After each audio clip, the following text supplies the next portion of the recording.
Hello नमस्कार students, कैसे हैं आप सभी का स्वागत है आपके अपने इस YouTube channel Sandeep Dubey CGPSC में।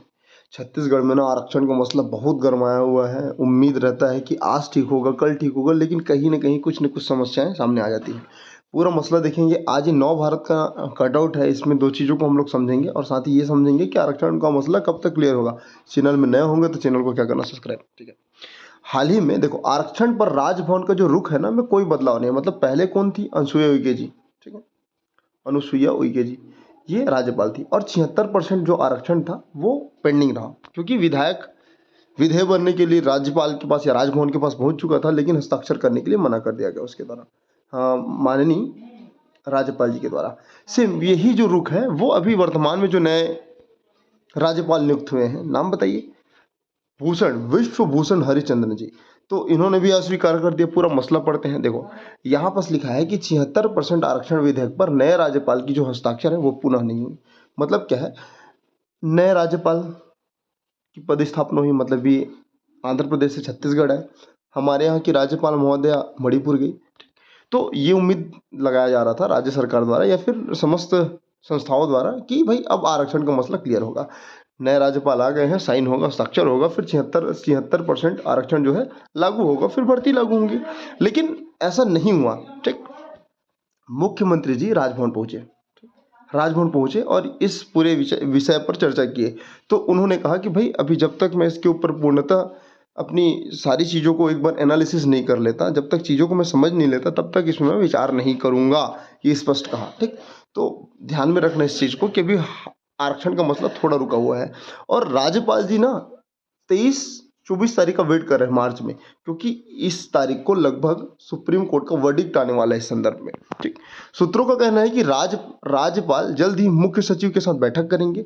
राजभवन में समस्त जो विधि अधिकारी हैं और नई व्यवस्था पर जो दिशा निर्देश है उसके बारे में चर्चा करेंगे। फिर क्या होता है ये समझने वाली बात है। ठीक है, 23 फरवरी को इन्होंने शपथ ग्रहण लिया। ठीक, और 2-3 मार्च को दिल्ली चले गए। तो कुल मिला के होली के व्यस्तता के कारण ये सारी चीज़ें अभी तक जैसे का तैसा है। ठीक, राजभवन सचिवालय में जो काम पहले चल रहा था उसमें भी कोई संशोधन नहीं किया गया। अब इससे हुआ क्या, इसका थोड़ा बैकग्राउंड समझना कि देखो आरक्षण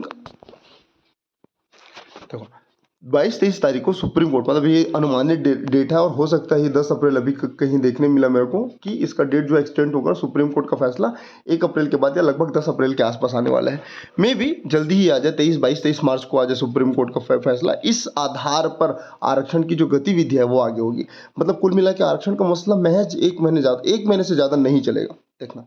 क्योंकि चाहे आरक्षण 76 रहे या 58 रहे या 50 रहे, तो कोई भी आरक्षण हो लागू होगा। तो हुआ क्या था,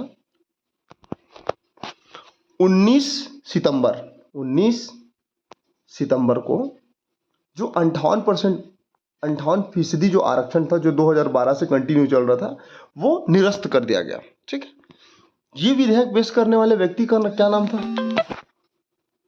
देखो 19 सितंबर को ये पूरा मसला हुआ कि 58% आरक्षण जो 2012 से चल रहा था वो क्या हो गया, विफल हो गया। मतलब उसको निरस्त कर दिया गया। कारण क्या था? असंवैधानिकता के कारण, अरूप कुमार गोस्वामी जी द्वारा। ठीक, वर्तमान में अभी जो एक्टिंग सीजी है, मतलब चीफ जस्टिस ऑफ छत्तीसगढ़, उनका नाम बताना। देखो रमेश सिन्हा जी बनेंगे। ठीक, लेकिन एक्टिंग मतलब उनके पद ग्रहण के पूर्व जो अभी वर्तमान में हमारे यहाँ की सीजेआई है, मतलब सीजे छत्तीसगढ़ है, उनका नाम आप कमेंट सेक्शन में बताइएगा। ठीक, अब देखो 19 तारीख को ये निरस्त किया गया, 2 तारीख को विधेयक लाया गया संसद में, मतलब विधानसभा में। ये पास होकर 76% आरक्षण के आधार पर ये कहाँ चले गया? राज्यपाल के पास। राज्यपाल इस विधेयक पर हस्ताक्षर नहीं की। अब ये क्या हो गया? अटक गया। यही मुद्दा था। ठीक, और 16 जनवरी को सुप्रीम कोर्ट का सुनवाई था कि 58% आरक्षण पर रोक लगाना है कि नहीं, कि इसके पीछे क्या है। और ये सुनवाई को एक्सटेंड करके 22 से 23 मार्च का डेट दिया गया। अब यही वो डेट है जिसमें हमको चीज़ें क्लियर होंगी। इससे ये समझ आएगा कि अब छत्तीसगढ़ की स्थिति क्या है। ठीक है, और इसके कारण जो प्रभावित होने वाली भर्तियां ना, जैसे देखो एएसआई का भी एग्जाम हुआ, प्रीलिम्स हुआ, रिजल्ट जारी हुआ, लेकिन भाई आगे की प्रक्रिया कहाँ होंगी? तो 975 के लिए एएसआई का। ठीक है, पीएससी का इंटरव्यू हुआ, पोस्टिंग का अभी बचा हुआ है। ओके, वन विभाग की परीक्षा हुआ था 2022-21 में 211 पदों के लिए, वो वाला भी इंटरव्यू रुका हुआ है। और प्यून वाला जो 51 पदों के लिए, वो भी रुका हुआ है। ठीक है, साइंटिस्ट रिजल्ट का रिजल्ट, मतलब परीक्षा हुआ लेकिन रिजल्ट नहीं आया। पटवारी की नियुक्ति परीक्षा रुकी हुई है। सहायक डाटा ऑपरेटर की भर्ती रुकी हुई है, विधानसभा भर्ती रुकी हुई है, एडीओ का पोस्ट आने वाला वो भी रुका हुआ है, हॉस्टल वार्डन रुका हुआ है। ये सब किसके कारण है? सिर्फ आरक्षण के कारण। आरक्षण का मसला अगर खत्म होता है, क्लियर होता है, तो ये भर्तियां जल्द ही आने वाली है। अब यही उम्मीद लगाया जा रहा है कि भैया छत्तीसगढ़ में आरक्षण चाहे जो भी रहे संवैधानिक रहे और ये आरक्षण का मसला ख़त्म हो, ताकि भर्तियां आए, ठीक, भर्तियां आए, भर्ती हो, नए पद आए। ये सब के लिए आरक्षण का मसला क्लियर करना बहुत ही ज़रूरी है। लेकिन राज्यपाल का रुख सीधा बता दूं कि 76% आरक्षण के लिए बिल्कुल उनका मन नहीं है कि साइन करें, और ये असंवैधानिकता की ओर है, इसी कारण इस पर साइन नहीं किया जा रहा है उनके अनुसार। ठीक, अब देखो जनगणना। अब मुख्यमंत्री जी बोलते हैं कि जनगणना से कई समस्याओं का समाधान हो सकता है। बिल्कुल सही बात है कि भैया हर 10 साल में जनगणना होना है।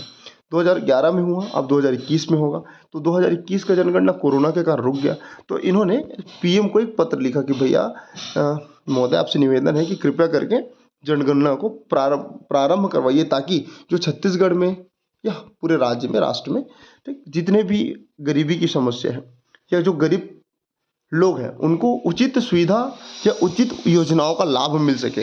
ठीक है, इसके लिए अब देखो आरक्षण का भी मसला वही है ना भाई, हम जनसंख्या के आधार में आरक्षण देना चाहते हैं, लेकिन जनसंख्या के आधार में आरक्षण कैसे देंगे जब हमारे पास डाटा होगा, और डाटा ही नहीं तो आरक्षण कैसे देंगे? इसी कारण ये रुका हुआ है, ये भी एक कारण हो सकता है। तो ये सारी चीज़ें इसमें बताया गया है। अब देखना होगा कि क्या होता है। बताइएगा कमेंट सेक्शन में आपकी राय क्या है।